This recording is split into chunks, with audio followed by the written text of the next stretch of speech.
ಮೈಸೂರಿನಲ್ಲಿಯೂ ಕೂಡ ಕಾವೇರಿ ಕಿಚ್ಚು ಜೋರಾಗಿದೆ. ಮೈಸೂರಲ್ಲಿ ರಸ್ತೆ ತಡೆದು ರೈತರ ಪ್ರತಿಭಟನೆ ಜೋರಾಗಿದೆ. ಅಲ್ಲಿ ಮೈಸೂರು ಕಾರ್ಪೊರೇಷನ್ ಮುಂಭಾಗ ಪ್ರತಿಭಟನೆ ಮಾಡ್ತಾ ಇದ್ದಾರೆ. ರಸ್ತೆಗೆ ಅಡ್ಡಲಾಗಿ ಮಲಗಿ ಪ್ರತಿಭಟಿಸಿದ್ದಾರೆ ರೈತರು. ಇಲ್ಲಿ ರಾಜ್ಯ ಕಬ್ಬು ಬೆಳೆಗಾರರ ಸಂಘ ಮೈಸೂರಲ್ಲಿ ಕೂಡ ಜೋರಾಗಿ ಹೋರಾಟವನ್ನು ಮಾಡ್ತಾ ಇದೆ.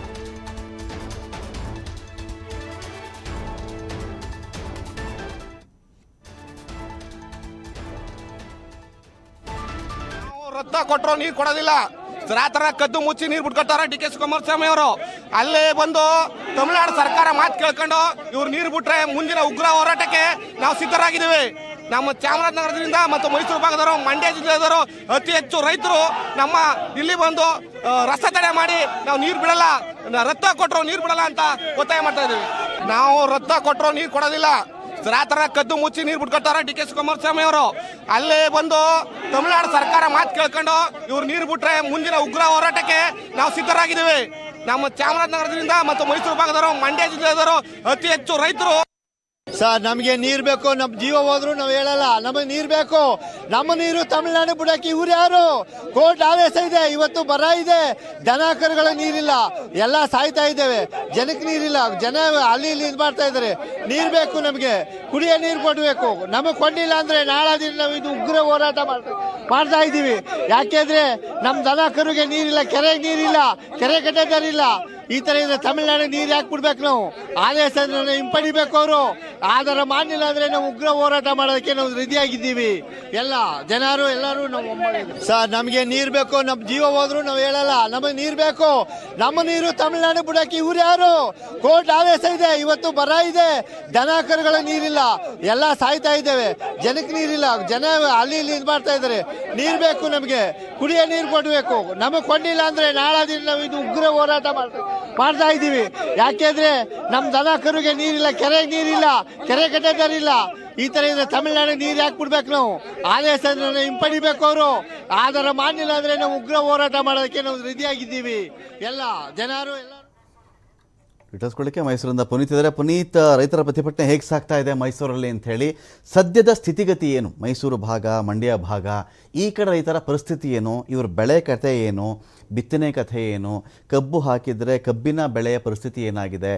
ಯಾಕೆ ಇಷ್ಟು ಸ್ಟ್ರಾಂಗ್ ಆಗಿ ರೈತರಲ್ಲಿ ಆಗ್ರಹ ಮಾಡ್ತಾ ಇದ್ದಾರೆ? ಅವರುಗಳ ಸಂಕಟ ಏನಿದೆ ಇಲ್ಲಿ ಅಂತ? ಹೌದು ರಮಕಾಂತ್, ಇಲ್ಲಿ ಬಹಳ ಮುಖ್ಯವಾಗಿ ಈಗಾಗಲೇ ಏನು ಮಳೆ ಸರಿಯಾದ ಸಮಯಕ್ಕೆ ಆಗದೆ ಇರತಕ್ಕಂತ ಒಂದು ಹಿನ್ನೆಲೆಯಲ್ಲಿ ಇದ್ದಂತಹ ಬೆಳೆಯೂ ಕೂಡ ಒಣಗಿರ್ತಕ್ಕಂತ ಒಂದು ಸ್ಥಿತಿ ಇದೆ. ಮತ್ತೊಂದು ಕಡೆ ಈಗ ಸ್ವಲ್ಪ ಮಟ್ಟಿಗೆ ಏನು ಕೇರಳದ ವಯನಾಡ್ ಇರಬಹುದು, ಜೊತೆಗೆ ಆ KRS ನ ಹಿನ್ನೀರಿನಲ್ಲಿ ಏನು ನೀರಿನ ಒಂದು ಪ್ರಮಾಣ ಹೆಚ್ಚಾಗ್ತಾ ಇದೆ. ಈ ಒಂದು ಸಂದರ್ಭದಲ್ಲಿ ಸ್ವಲ್ಪ ಮಟ್ಟಿಗೆ ನಾಲೆಗಳಿಗೆ, ಕೆರೆಕಟ್ಟೆಗಳಿಗೆ ನೀರನ್ನು ತುಂಬಿಸಿದಂತಹ ಸಂದರ್ಭದಲ್ಲಿ ಇರ್ತಕ್ಕಂತ ಸ್ವಲ್ಪ ಮಟ್ಟಿಗಿನ ಒಂದು ಬೆಳೆಯನ್ನಾದ್ರೂ ಕೂಡ ಉಳಿಸ್ಕೊಳ್ಬಹುದು, ಕುಡಿಲಿಕ್ಕೂ ಸಮಸ್ಯೆ ಆಗದ ರೀತಿಯಾದಂತಹ ಒಂದು ವಾತಾವರಣ ನಿರ್ಮಾಣವಾಗುತ್ತೆ ಅಂತ ಹೇಳಿ ಒಂದು ಆಸೆಯನ್ನು ಇಟ್ಕೊಂಡಿದ್ದಂತಹ ರೈತರಿಗೆ ಈಗ ತಮಿಳುನಾಡಿಗೆ ನೀರನ್ನು ಬಿಡಬೇಕು ಅಂತಕ್ಕಂಥ ಒಂದು ಹಿನ್ನೆಲೆ ಏನಿದೆ, ಇದರಿಂದಾಗಿ ಒಂದು ರೀತಿ ಅವರು ಆತಂಕಕ್ಕೂ ಒಳಗಾಗಿರ್ತಕ್ಕಂಥದ್ದು, ಜೊತೆಗೆ ಆಕ್ರೋಶ ಕೂಡ ವ್ಯಕ್ತವಾಗಿರ್ತಕ್ಕಂಥದ್ದು. ಯಾಕೆಂತ ಹೇಳಿದ್ರೆ ಯಾವುದೇ ಕಾರಣಕ್ಕೂ ಕೂಡ ತಮಿಳುನಾಡಿಗೆ ನೀರನ್ನು ಬಿಡಬಾರ್ದು. ಯಾಕೆಂತ ಹೇಳಿದ್ರೆ ಈಗಾಗಲೇ ಇಲ್ಲಿ ಜಾನುವಾರುಗಳಿಗೂ ಕೂಡ ಕುಡಿಲಿಕ್ಕೆ ನೀರಿಲ್ಲದೆ ಇರುವಂತಹ ಒಂದು ಸ್ಥಿತಿ ನಿರ್ಮಾಣವಾಗಿದೆ. ಕೆರೆಕಟ್ಟೆಗಳಲ್ಲಿ ನೀರಿಲ್ಲ, ಜೊತೆಗೆ ಅಂತರ್ಜಲವೂ ಕೂಡ ಕುಗ್ಗಿರ್ತಕ್ಕಂಥ ಒಂದು ಹಿನ್ನೆಲೆಯಲ್ಲಿ ಹಲವು ಬೋರ್ಗಳೆಲ್ಲವೂ ಕೂಡ ಈಗಾಗಲೇ ಕೈ ಕೊಟ್ಟಿದ್ದಾವೆ. ಇಂತಹ ಸಂದರ್ಭದಲ್ಲಿ ತಮಿಳುನಾಡಿಗೆ ನೀರನ್ನು ಬಿಡ್ತಕ್ಕಂಥ ಪ್ರಯತ್ನಕ್ಕೆ ಮುಂದಾದಂತಹ ಸಂದರ್ಭದಲ್ಲಿ ಇಡೀ ಕಂಪ್ಲೀಟ್ ಆಗಿ ಕಬಿನಿ ಜಲಾಶಯ ಇರಬಹುದು, KRS ಜಲಾಶಯ ಇರಬಹುದು, ಇದೆಲ್ಲವೂ ಕೂಡ ಖಾಲಿಯಾಗುತ್ತೆ. ಖಾಲಿಯಾದಂತಹ ಸಂದರ್ಭದಲ್ಲಿ ಇರತಕ್ಕಂಥ ಬೆಳೆಯನ್ನು ಕೂಡ ಉಳಿಸ್ಕೊಳ್ಳಿಕ್ಕೆ ಆಗೋದಿಲ್ಲ, ಜೊತೆಗೆ ಕುಡಿಲಿಕ್ಕೂ ಕೂಡ ನೀರಿಲ್ಲದೆ ಇರತಕ್ಕಂಥ ಒಂದು ಸ್ಥಿತಿ ನಿರ್ಮಾಣವಾಗುತ್ತೆ. ಹೀಗಾಗಿ ಯಾವುದೇ ಕಾರಣಕ್ಕೂ ಕೂಡ ತಮಿಳುನಾಡಿಗೆ ನೀರನ್ನು ಬಿಡಬಾರ್ದು ಅಂತ ಹೇಳಿ ರೈತರು ಆಕ್ರೋಶಗೊಂಡಿರ್ತಕ್ಕಂಥದ್ದು.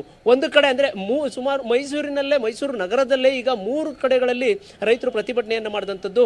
ಒಂದು ಏನು ಕಾಡ ಕಚೇರಿಯ ಬಳಿ ರಸ್ತೆಯಲ್ಲಿ ಮಲಗಿ ಪ್ರತಿಭಟನೆಯನ್ನು ಮಾಡಿದಂತಹ ರೈತರು ಒಂದು ಕಡೆ ಇದ್ರೆ, ಮತ್ತೊಂದು ಕಡೆ ಊಟಿ ರಸ್ತೆಯನ್ನು ತಡೆದು ಅಲ್ಲಿ ಖಾಲಿ ಕೊಡಗಳನ್ನು ಇಟ್ಟು ಪ್ರತಿಭಟನೆ ಮಾಡಿದಂಥದ್ದು. ಮತ್ತೊಂದು ಕಡೆ ಏನು ಕೋರ್ಟ್ನ ನ್ಯಾಯಾಲಯದ ಬಳಿ ರೈತರು ಏನು ಅಲ್ಲಿ ಜಮಾಯಿಸಿದ್ರು, ಅಲ್ಲಿಯೂ ಕೂಡ ರಸ್ತೆ ತಡೆಯನ್ನು ನಡೆಸಿ ಪ್ರತಿಭಟನೆ ಮಾಡಿದ್ರು. ಮತ್ತೊಂದು ಕಡೆ ಕನ್ನಡ ಪರ ಸಂಘಟನೆಗಳು ಕೂಡ ಪ್ರತಿಭಟನೆಯನ್ನು ಮಾಡ್ತಾ ಇರತಕ್ಕಂಥದ್ದು. ಪ್ರಮುಖವಾಗಿ ಇಲ್ಲಿರ್ತಕ್ಕಂಥದ್ದು ಜಲಾಶಯಗಳು ಭರ್ತಿ ಆಗುವವರೆಗೂ ಕೂಡ ಎಲ್ಲಿಯೂ ನೀರನ್ನು ಬಿಡ್ತಕ್ಕಂಥ ಕೆಲಸವನ್ನು ಮಾಡಬಾರ್ದು.